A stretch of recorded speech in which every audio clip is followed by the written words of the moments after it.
everybody I would like to live.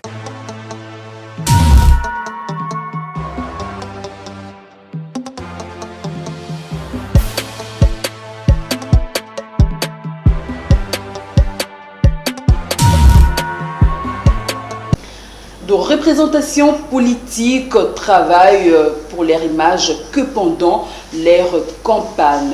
Rien, en tout cas c'est un fait, rien ne permet à ce que cette image sera correctement interprétée par les citoyens.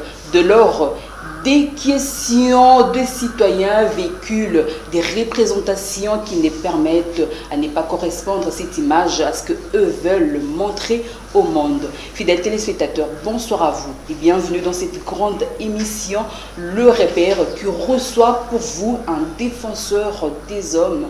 Et donc je ne veux pas trop dire en tout cas concernant la personne, mais j'aimerais à ce que vous puissiez les découvrir à travers cette rubrique Le Portrait et on se retrouve tout juste après.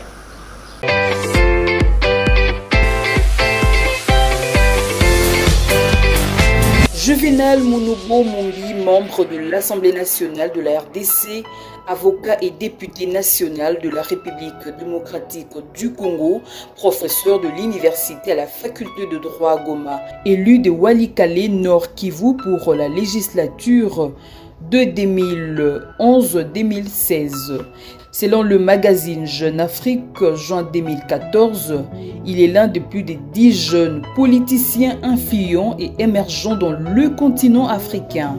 Il est rapporteur de la sous-commission parlementaire Forces armées et responsable de relations extérieures au sein de son parti politique l'Union pour la Nation congolaise, UNC en sigle. Dès sa jeunesse estudiantine, Juvénal Monobo a joué le rôle social et civil dans son Kivu natal, en participant à la conférence des Goma sur la paix, la sécurité et les développements dans les provinces du Nord et du Sud Kivu du 6 décembre 2007 au 28 janvier 2008 pour le compte de Cluster Protection de la communauté humanitaire du Nord Kivu. Point focal le diocèse de Goma dans le projet de responsabilité de communauté de base en vue de suivi et évaluation des stratégies de croissance et des réductions de la pauvreté exécutées par la Caritas Congo avec l'appui financier des CAFAD, participant avec les autres de la société civile dans le processus de la réforme du secteur des sécurités en RDC, police, armée, justice, services de migration et renseignement avec l'appui d'IDASA et du programme de redevabilité externe du secteur des sécurités de la coopération britannique. Intervenant à la conférence annuelle du département fédéral suisse des affaires étrangères le 14 octobre 2014 à Berne, Suisse, il a partagé son expérience en matière de désarmement, démobilisation et réinsertion sociale des enfants soldats à la Caritas Goma, rapporteur de la commission défense et sécurité de l'Assemblée nationale, administrateur à la régie des voies aériennes. Notons que l'honorable Juvénal a dédié son temps pour défendre le droit des démunis du Nord Kivu au sein de FORDEB, forum de réflexion sur la défense de droits de personnes vulnérables. Et bien voilà, il est là. Il s'agit de monsieur Juvénal Monobo, qui j'ai le réel plaisir de recevoir. Il est avocat, en même temps il est honorable. Bonsoir monsieur Juvénal. Bonsoir madame, merci de me recevoir, merci pour l'invitation et bonsoir à tous les téléspectateurs de votre chaîne. Il faut dire que ça n'a pas été facile de vous avoir sur ces plateaux ce soir. Surtout. Oui, bon, étant donné que ce n'est pas la première fois que vous me recevez à la chaîne MBTV, c'est vrai mon agenda est très chargé, mais je me suis arrangé en tout cas pour dégager un temps pour cette émission. Bon, évidemment ça n'a pas été facile, mais je me suis arrangé. Alors dites-moi, la politique, vous nagez bien dedans? Alors c'est un choix. Tu sais, la vie elle est faite des choix. Et moi je fais le choix de faire la politique, ça fait plusieurs années maintenant, plus de 10 ans. Parce que je rappelle que j'ai été élu député pour la première fois en 2011. Et ça, c'est mon deuxième mandat. J'ai été réélu en 2018 dans le territoire de Walikale. Et donc j'ai fait un choix. Ce n'est pas un choix facile parce qu'avant j'étais dans l'humanitaire. J'étais dans une ONG. Je travaillais dans le domaine du désarmement, démobilisation et insertion des enfants, soldats, au Nord Kivu. Je peux prétendre que je maîtrise la question du DDR. C'est pourquoi on vous sent présent de ce côté-là. Quand il y a quelque chose, vous levez pour défendre ces gens-là. En fait, mon passage dans le domaine du DDR, parce que j'ai fait 6 ans en train de démobiliser, de sortir les enfants des groupes armés et de les réinsérer dans la vie civile. Et je travaille pour le compte de l'Église catholique, pour la Caritas. J'étais basé à Goma. Et donc ça m'a donné du goût, une fois devenu député, d'intégrer la commission de défense et de sécurité. Vous êtes né là-bas? Alors je suis né, oui, originaire du Nord Kivu, mais ma petite naissance, ma naissance au fait c'est au Maniema. Donc la maternité et tout ça c'est à Kalima. C'est au Maniema, c'est une cité minière, parce que ma maman est originaire aussi du Maniema, il vivait avec mon papa au Maniema. Mon papa était directeur d'école, il nous a quittés, il est décédé il y a 2 ans, bientôt 2 ans, paix à son âme. Et maman aussi enseignante, elle continue à enseigner jusqu'à présent, elle est à Goma. Et donc ma petite enfance, mon enfance si je peux le dire comme ça, c'est au Maniema, en province du Maniema.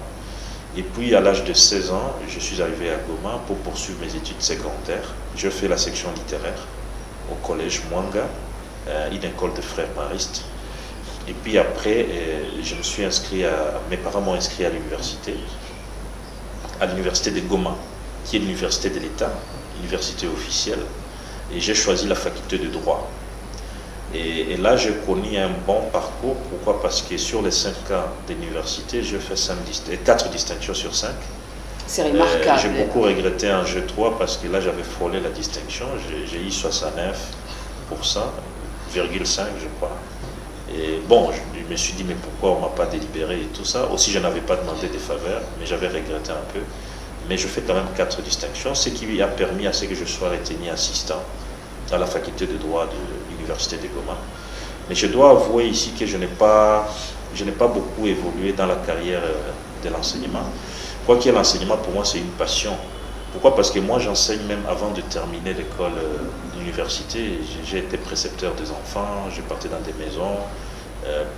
Je partais même au Rwanda, à Gisenyi, j'ai eu à faire le préceptorat dans certaines maisons.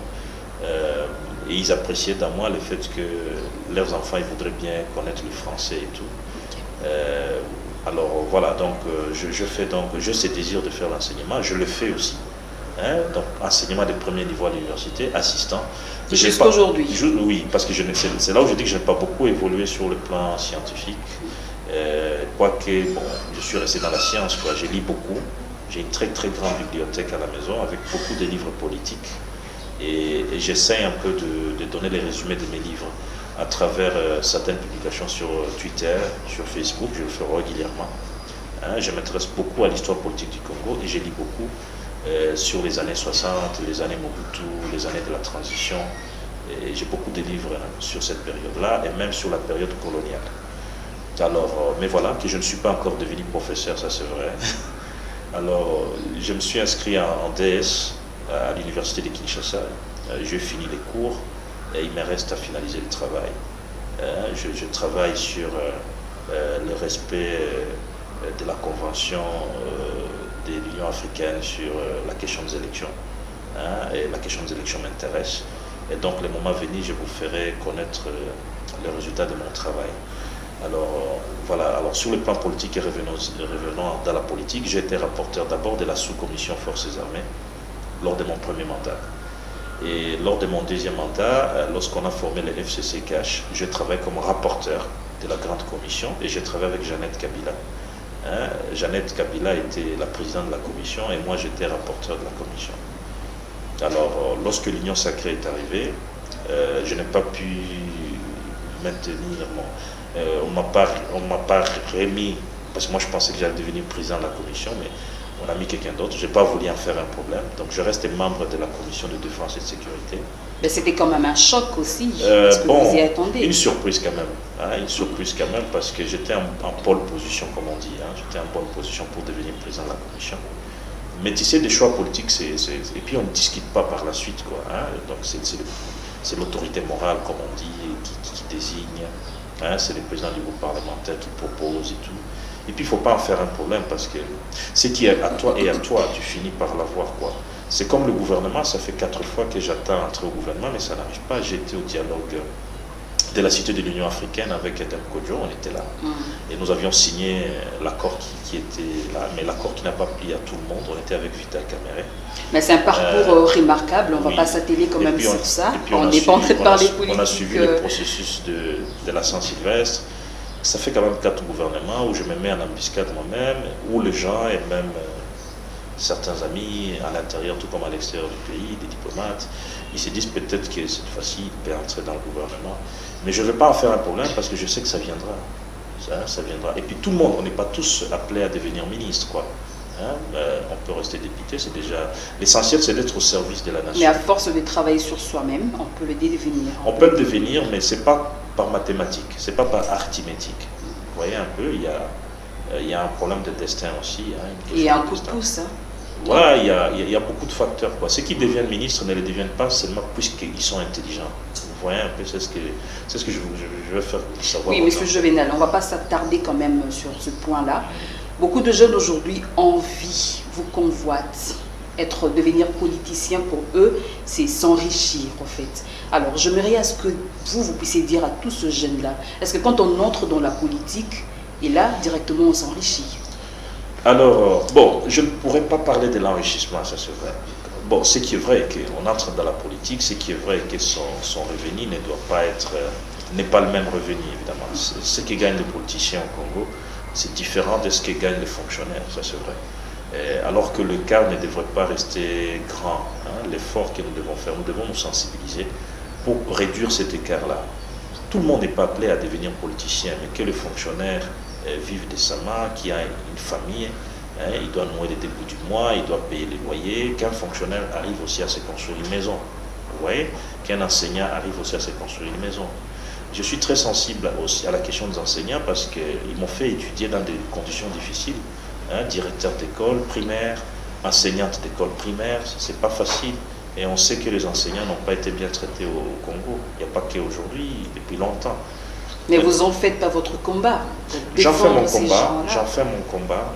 combat, mais pour qu'il y ait les changements, il faut parfois l'engagement collectif, quoi. Il faut qu'il y ait l'engagement collectif. Ce qu'il faut savoir, est-ce que le gouvernement suit nos préoccupations, nos desiderata, tout ce que les parlementaires disent? C'est ça le problème. Est-ce qu'on est arrivé au moment où nous disons, nous prenons des recommandations et le gouvernement les suit comme il se doit? C'est à ce niveau-là qu'il se pose aussi un problème. Au niveau du contrôle parlementaire.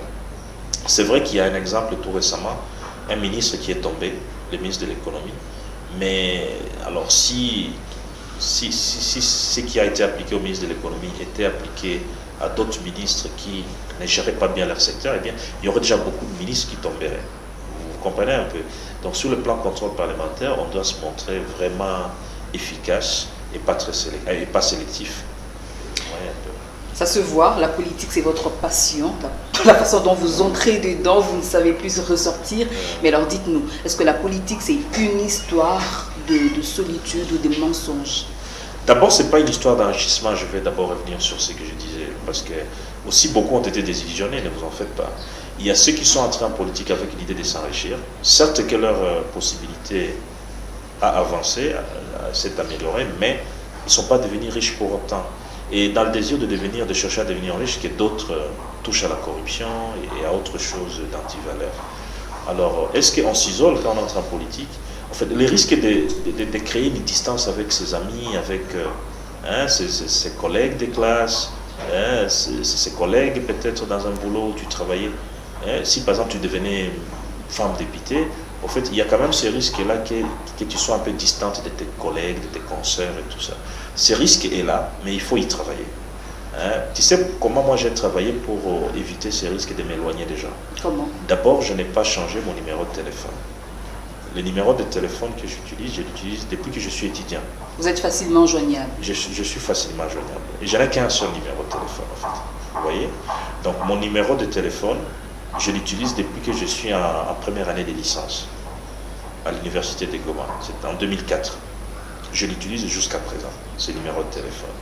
Ce qui fait que mon numéro est très connu par les gens de ma base. Il y a ceux qui disent que non, si votre numéro est connu par beaucoup de gens, vous pouvez être en insécurité et tout. Tout dépend de ce que vous faites. Moi, je sais que je parle la vérité, quoi. C'est vrai qu'en passant, ça peut gêner et tout, mais je ne crois pas que je fais de la subjectivité dans ce que je fais. Et les gens comprennent qu'il est dans son rôle. S'il dit que les militaires n'ont pas à manger au fond et que ce n'est pas normal, on doit leur donner à manger, eh bien, si c'est la vérité, il faut que ça soit connu. Et je crois que quand tu es dans la vérité et tu dis des choses telles que tu dois le faire, eh bien, tu ne t'attires pas des ennemis aussi. Exactement. Et voilà, donc ça fait 10 ans, je n'ai jamais été en prison. Et parfois, on se pose la question, mais pourquoi lui, on ne l'a jamais mis en prison? Et pourtant, il parle beaucoup et puis il critique parfois. Mais tout est dans la manière aussi de le faire. C'est parce que vous êtes objectif aussi. Voilà, si tu restes objectif, eh bien, être objectif, demeurer objectif, c'est aussi une façon de se protéger. Alors, votre réussite repose exactement sur quoi? Alors, ma réussite, tu sais, c'est difficile de parler de sa propre réussite. Je préfère que ce soit ceux qui m'assistent, ceux qui me suivent, que ce soit eux, au fait, qui parlent de ma réussite. Mais je crois que si je peux me permettre un peu de me dépasser, d'aller au-delà de ce qui est naturel dans moi, c'est-à-dire de ne pas me vanter, je dirais que le fait que je réussis en deuxième mandat, c'est un élément de réussite. Ouais. Mais je voudrais bien confirmer cette réussite là si j'aurais un troisième mandat l'année prochaine. Alors, mais il n'y a pas que de réussite. Il y a des choses que je n'ai pas pu réussir. Qu'est-ce que je n'ai pas pu réussir? Depuis que je suis député, eh bien, il n'y a aucune route qui a été réhabilitée chez moi, à Walikale. Depuis que je suis député en 2011, il n'y a aucune centrale hydroélectrique qui a été construite. Depuis que je suis député, il n'y a pas des écoles qui ont été construites. Et là, vous me posez la question, mais vous êtes politicien, quelqu'un pourrait me poser la question par vous. Vous comprenez les fonctionnements des institutions. Mais peut-être qu'un électeur de chez moi pourrait me poser la question, mais depuis qu'il est député, pourquoi la route n'est pas construite? Pourquoi l'école n'est pas construite? Eh bien, mais il y a d'autres qui en construisent. Alors, il faut d'abord préciser que ceux qui construisent des écoles, des routes, des hôpitaux, ce ne sont pas députés qui doivent construire ça. C'est le gouvernement qui est appelé à réaliser tout ça, parce que c'est le gouvernement qui a des moyens pour ça. Mais cela ne veut pas dire que nous ne faisons pas des petits gestes, des dons des tôles pour des écoles. Ça, on le fait, quoi. Il y a des aides que nous donnons pour la communauté. Donc vous êtes vraiment proche de vos élus jusqu'aujourd'hui? Pour telle communauté, telle église, telle école, il y a des dons que nous faisons régulièrement comme ça. Mais dire qu'un député de lui-même construise une école, il faut bien se poser la question s'il le fait sur base de son salaire. Ce n'est pas toujours évident. Il faut avoir d'autres sources de financement. Je ne dis pas qu'il n'y a pas des députés qui le font. Il peut y avoir quelqu'un qui a été ministre, et puis il a perdu son poste de ministre du moment qu'il était ministre. Il a pu y avoir beaucoup de moyens. Monsieur Juvenal, et bien il peut toujours construire facilement une école. Dites-moi, voilà. Vous gagnez combien? Alors, l'éternelle question. L'éternelle question. Moi, je préfère parler des salaires de base parce qu'il y a beaucoup de spéculation là-dessus. Exactement, c'est pourquoi je m'ai posé la question. Il y a des gens qui pensent que le député gagne, il y a ceux qui parlent de 13 000 $, il y a ceux qui parlent de 20 000 $. Vous êtes plein aux as. Vous voyez un peu. On vous offre même des véhicules. Voilà, tout ça. Il y a des gens qui pensent même que une maison qu'on arrive à construire, je peux arriver à le faire, on pense que c'est des gratuités qu'on a eu de l'État. Non, c'est des crédits. Moi, je pris un crédit bancaire que j'ai remboursé chaque mois pour finalement arriver à me construire une maison. Vous voyez un peu? Parce qu'il faut s'organiser aussi. C'est pas intéressant. Tu as été député, tu finis ton mandat, tu n'as même pas une maison. Vous comprenez? Donc c'est possible d'avoir une maison si vous savez vous organiser. Alors les salaires, s'il faut y revenir, c'est pas énorme, quoi. C'est pas énorme.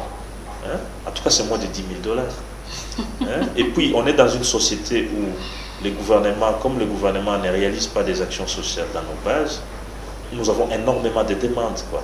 Il y a beaucoup de demandes, il y a des deuils, il faut intervenir, il y a tel collaborateur qui a tel problème, il faut l'assister. Vous voyez un peu, il faut donner des dons à telle école, à tel hôpital, et ainsi de suite. Certes que c'est difficile, même si vous êtes une personne très généreuse, vous n'allez pas construire des routes comme député de vous-même, c'est difficile. Mais il y a des actions, des interventions que nous faisons comme ça. Alors, moi je ne m'oppose pas à une diminution du salaire des députés. Parce qu'il y a ceux qui estiment que pour que l'armée ait de l'argent, il il faut diminuer pour qu'également le professeur se retrouve dans le métier. Moi, je ne suis pas opposé. Mais le problème, c'est qu'on n'est jamais arrivé à appliquer cette mesure-là. Moi, je ne m'opposerai pas à cette mesure où il faut diminuer les salaires des gens. Parce que notre salaire, ça reste quand même assez élevé par rapport au salaire de beaucoup de Congolais. Vous êtes le premier à assumer ça, vous êtes vraiment le premier. Mais toute la stratégie ne doit pas résider à ça. Parce que l'armée nationale ne doit pas vivre grâce aux aumônes. Vous voyez un peu, hein, aux offrandes. Non, on ne peut pas faire vivre l'armée grâce aux offrandes ou aux collectes des uns et des autres. Tu vois, par exemple, le président de l'Assemblée a annoncé l'envoi de 200 000 $ au front. Dites-moi, 200 000 $ au front, ça va faire quoi de substantiel pour nos militaires? C'est pas grand-chose. C'est pas grand-chose. C'est pas grand-chose. Ça va acheter combien d'équipements militaires, hein? À la limite, ça peut payer de la ration, les haricots et tout. Alors, il faut bien savoir comment mobiliser les moyens pour l'armée. Et donc, ce n'est pas en diminuant, en ponctionnant les salaires de gens qu'on peut voluminer forcément. Ça peut continuer un peu, mais pour une augmentation significative, eh bien, il faut trouver l'argent là où ça échappe. Dans les minéraux, dans les hydrocarbures, oui. Il y a des domaines où il y a de l'évasion fiscale, de la fraude fiscale, de la corruption. Et à partir de ces domaines-là, on peut mobiliser les moyens pour l'armée. Il vous est déjà arrivé de vous remettre en cause? Oui, il m'est déjà arrivé de me remettre en cause. Bon, de me remettre en cause peut-être par imprudence, quoi. Hein? Alors, je vais vous donner un cas. Et on était dans une tournée sécuritaire. On était dans une tournée sécuritaire à l'Est. On avait commencé par... C'était une tournée organisée par le gouvernement et les parlements. On a commencé par Bunia, on est allé à Beni, hein, on est arrivé jusqu'à Minembwe. Vous voyez? Alors, quand on est arrivé à Minembwe, il s'est passé quelque chose là-bas. C'était l'installation d'un bourgmestre à Minembwe. On était avec le ministre de l'Intérieur, disons le gouverneur de province, on était avec le ministre provincial de l'Intérieur, on était aussi avec le ministre de la Défense. Alors, il y a eu toutes sortes de spéculations là-dessus. Les gens ont dit, voilà, à Minembwe, ils ont installé un bourgmestre, ils ont vendu le pays, vendre le pays entre guillemets. Alors, ce n'était que de chantage, quoi. Il n'y a eu rien de vrai dans tout ça. Alors, quelle est l'erreur que je puis faire? Peut-être que je me serais limité à Bukavu ayant constaté que nous allons à Minembwe. Mais je ne pouvais pas m'imaginer que notre passage à Minembwe allait créer des chahis par la suite. Parce qu'il n'y a rien de grave après tout qui s'est passé à Minembwe. Parce qu'il y avait un monsieur qui était là depuis longtemps, qui recevait les autorités de Kinshasa et tout. Hein, ses collègues bourgmestres d'autres communes environnantes, des communes rurales, ont été installés. Et il ne restait à l'installer que lui, quoi. Et quand les autorités de Kinshasa sont arrivées, le gouverneur est arrivé, les militaires, les officiers militaires qui étaient là, des FARDC, nous ont dit, mais les messieurs qui accueillent les gens ici, il fait bien son boulot, mais pourquoi ne pas signer un procès verbal qui l'installe comme bourgmestre? C'est tout ce qui a été fait. Mais par la suite, vous avez compris que dans les médias, il y a des gens pour qu'ils deviennent ministres de tels portefeuilles, on m'ont diabolisé. Donc il fallait diaboliser Juvenal, il fallait diaboliser la mission qui s'est rendue à l'Est, hein, pour qu'au niveau de l'Union sacrée, on puisse devenir ministre. D'accord. Il y a eu des cas comme ça, de diabolisation, mais on s'est rendu compte par la suite qu'il n'y a pas eu vente de quoi que ce soit. Hein, et ce n'était que de la dramatisation. Alors peut-être l'erreur que j'ai pu faire, c'est de ne pas me rendre. J'aurais dû, moi, me limiter peut-être à Bukavu et ne pas y aller. Hein, donc je devrais savoir qu'il y a des questions sensibles au Congo. Si tu arrives par exemple dans un terrain où il y a des Banyamulenge, eh bien c'est très sensible. Et je crois que de la méfiance intercommunautaire, ça risque d'augmenter. Vous savez pourquoi? De la méfiance par rapport aux rwandophones. C'est ça ma crainte au fait. Ça risque d'augmenter, surtout que le Rwanda nous agresse. D'accord, ok.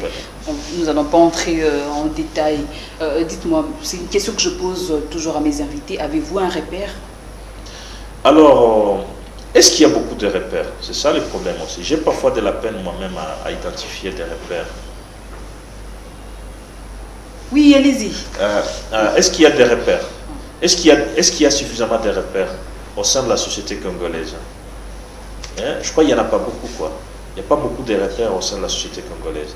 Alors quand j'ai lu l'histoire du Congo, je me dis que Kasavubu serait un bon repère de l'honnêteté, de quelqu'un qui allait à mission, hein, il va à mission, et les reliquats de la mission, c'est-à-dire l'argent qui n'a pas été utilisé, il remet ça dans la caisse du trésor.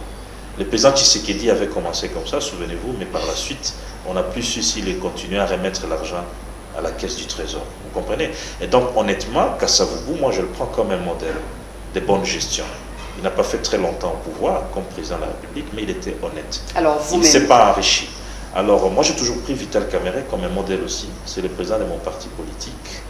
Pourquoi? Parce que c'est quelqu'un qui s'est montré pacificateur, même lors du procès des 100 jours. Tu as vu comment il pouvait dire des choses. Hein, il pouvait exploser et dire des choses. Hein, mais il est resté professionnel. Vous voyez, il est resté pacifique jusqu'à la fin de son procès. Aujourd'hui, d'ailleurs, nous attendons l'issue définitive de son procès. D'accord. Alors, donc, il y a quand même des modèles. Il n'y en a pas beaucoup, franchement. Au Congo, il n'y en a pas beaucoup. À part Kasavubu, j'apprécie le courage de Lumumba aussi. Alors, s'il faut vraiment qu'on vous prenne, vous, comme modèle, on va s'appuyer exactement sur quoi? Alors, parce qu'il n'y en a pas beaucoup, en tout cas. Encore une fois, vous me posez une question qui me pousse à m'évaluer personnellement. Ce n'est pas facile de s'évaluer personnellement. C'est difficile. Je préfère que les autres reconnaissent ce qui est dans moi. Mais en fait, pour des gens qui me connaissent vraiment, ils retiendront que Juvenal, c'est un courageux.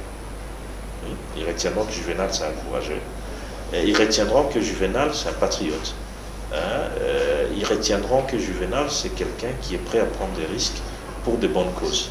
C'est-à-dire pour la cause nationale, défendre l'intégrité du territoire congolais, par exemple.